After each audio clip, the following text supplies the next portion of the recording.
निराधार मित्रमंडळ महाराष्ट्र, मी संस्थापक अध्यक्ष चंपतराव डाकोरे पाटील।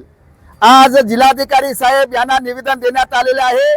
महाराष्ट्रामध्ये दिव्यांग विभागाचे सचिव माननीय तुकाराम मुंडे साहेबांनी या भ्रष्टाचार बंद करण्यासाठी बोगस कर्मचारी दिव्यांग कर्मचाऱ्याचे प्रमाणपत्र काढून त्यांना घरी बसवण्यासाठी जे पुढाकार घेतला, याच्यामुळे राजकीय क्षेत्रामध्ये आणि प्रशासनामध्ये त्यांचा पोट उठलं आणि त्यांना बदली करण्याचा प्रयत्न केला।